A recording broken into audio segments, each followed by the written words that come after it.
Roundhead was the name given to the supporters of the Parliament during the English Civil War. Also known as Parliamentarians, they fought against King Charles I and his supporters, the Cavaliers, who claimed absolute power and the divine right of kings. The goal of the Roundhead Party was to give the Parliament supreme control over executive administration. Most Roundheads appear to have sought a constitutional monarchy, in place of the absolutist monarchy sought by Charles I. However, at the end of the Civil War in 1649, public antipathy towards the king was high enough to allow Republican Roundhead leaders such as Oliver Cromwell to abolish the monarchy completely and establish the Republican Commonwealth. The Roundhead commander-in-chief of the First Civil War, Lord Fairfax, remained a supporter of constitutional monarchy, as did many other Roundhead leaders such as Edward Montagu and the Earl of Essex.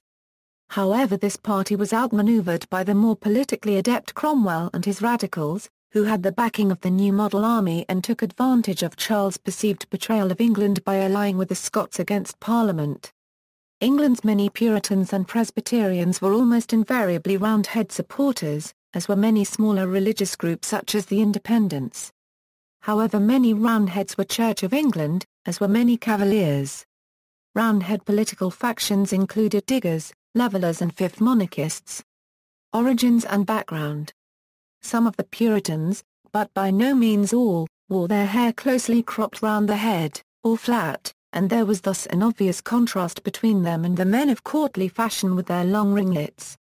During the war and for a time afterwards, Roundhead was a term of derision. In the new model army it was a punishable offence to call a fellow soldier a Roundhead.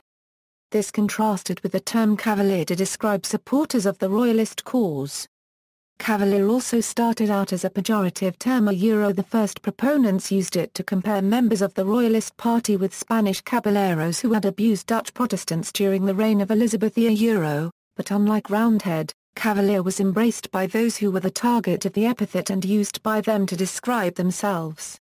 Roundheads appears to have been first used as a term of derision toward the end of 1641, when the debates in Parliament in the Bishop's Exclusion Bill were causing riots at Westminster. One authority said of the crowd which gathered there, "They had the hair of their heads, very few of them longer than their ears," whereupon it came to pass that those who usually with their cries attended at Westminster were by a nickname called Roundheads. The demonstrators included London apprentices, and Roundhead was a term of derision for them because the regulations to which they had agreed included a provision for closely cropped hair.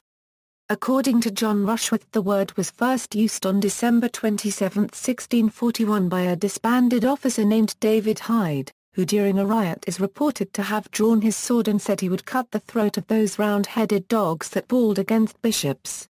However, Richard Baxter ascribes the origin of the term to a remark made by Queen Henrietta Maria at the trial of the Earl of Strafford earlier that year.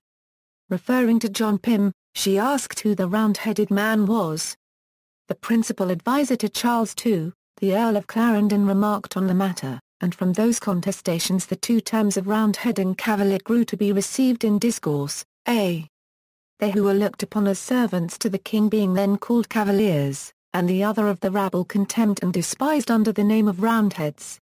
Ironically, after Anglican Archbishop Laud made a statute in 1636 instructing all clergy to wear short hair, many Puritans rebelled to show their contempt for his authority and began to grow their hair even longer, though they continued to be known as Roundheads. The longer hair was more common among the independent and high-ranking Puritans, especially toward the end of the Protectorate, while the Presbyterian faction, and the military rank and file, continued to abhor long hair. By the end of this period some independent Puritans were again derisively using the term Roundhead to refer to the Presbyterian Puritans. Roundhead remained in use to describe those with Republican tendencies up until the Exclusion Bill crisis of 1678 to 1681. The term was then superseded by Whig, initially another term with pejorative connotations. Likewise, during the Exclusion Bill crisis, the term Cavalier was replaced with Tory, a term introduced by the opponents of the Tories, and also initially a pejorative term. Notes. References: Macaulay, Thomas Babington. The History of England from the Accession of James II 1. New York, Harper and Brothers. PA 105. ISBN A0-543-93129-3. Hanbury, Benjamin.